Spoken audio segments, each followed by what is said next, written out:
Hello, welcome to my blog Desi Dil in Canada. तो आप देखें, ये हमारा मोटर होम का जो सफ़र था, जो नाइट स्टे था, वो ख़त्म हो चुका। उससे जाने से पहले जाने का दिल तो नहीं कर रहा था, बट जाना था क्योंकि आगे हम लोग को फिर और चीज़ें एक्सप्लोर करनी थी। तो बस यहाँ से मोटर होम से हमने सारी सामान पैक किया और निकल गए हम यहाँ से बैंफ के लिए। तो आज हमारा डे 2 है और डे 2 में हमें जाना है बैंफ लेक मोरेन। पहले हम लोग जाएंगे लेक मोरेन, फिर उसके बाद नेक्स्ट डे है हमारा लेक लुइस। तो लेक रोइन जा रहे हैं, लेक मोरेन जा रहे हैं हम। और वहाँ पे हमें गंडोला भी करना है। काफ़ी एक्साइटमेंट है बच्चों को ये सारी चीज़ें लेके। और आप देखें वेदर कितना अच्छा है। तो ये कैलगरी से बैंफ की तरफ निकल गए हम और ये हमारा था 3.5 आवर की राइड। क्योंकि यहाँ पे वेदर अच्छा होता है और रोड्स अच्छी होती हैं, तो इतना ज़्यादा डिस्टेंस का पता नहीं चलता। लेकिन ये है कि मदर इन लॉ हमारे साथ थी, तो वो टायर्ड हो गई थी क्योंकि एज फैक्टर भी है और उनके लिए काफ़ी लंबा सफ़र था। सफ़र लंबा ज़रूर था लेकिन काफ़ी मज़ा आया और सब ने काफ़ी इंजॉय किया।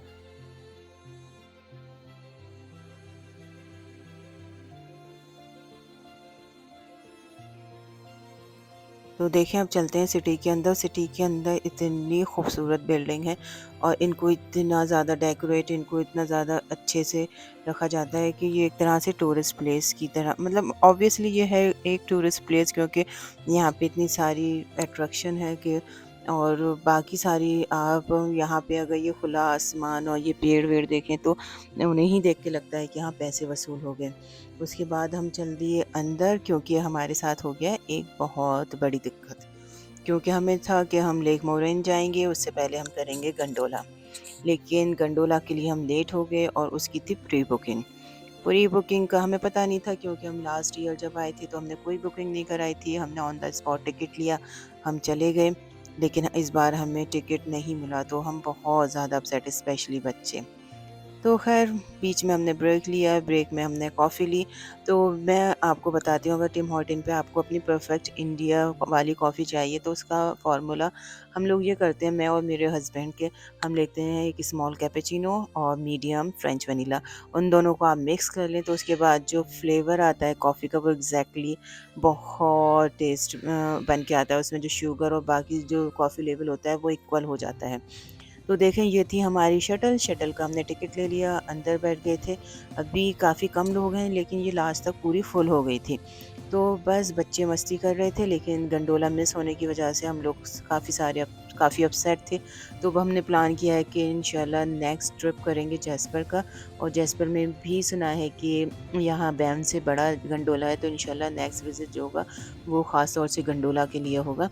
तो चलें देखें अब पार्किंग में गाड़ी खड़ा करना भी एक बहुत ज़्यादा मुसीबत थी। उसको बस हमने पार्किंग करी और हम आ गए लेक लुइस पे, सॉरी लेक मोरेन पे।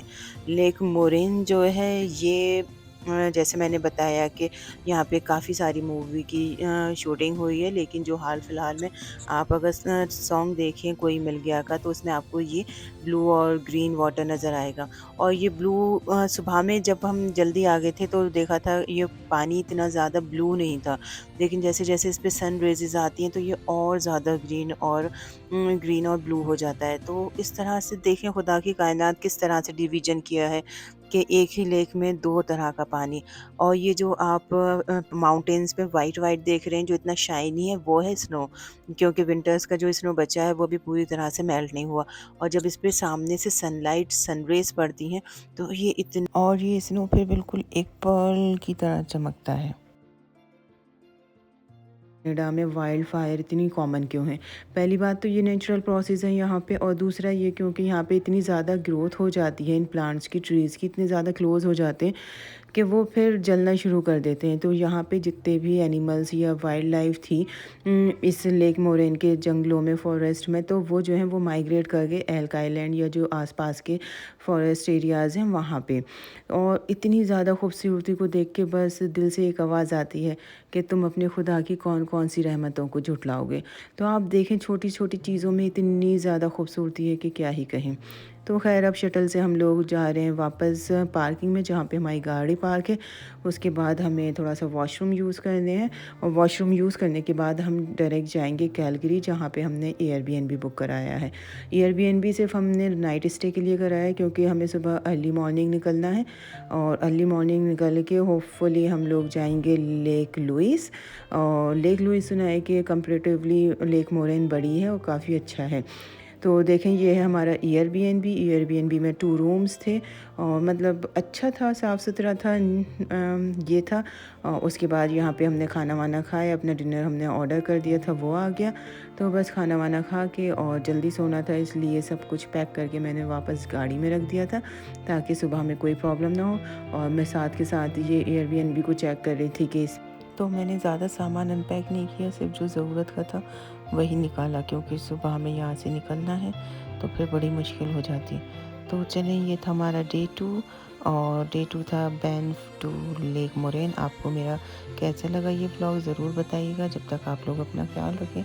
इंशाल्लाह ताला नेक्स्ट व्लॉग में मिलते हैं।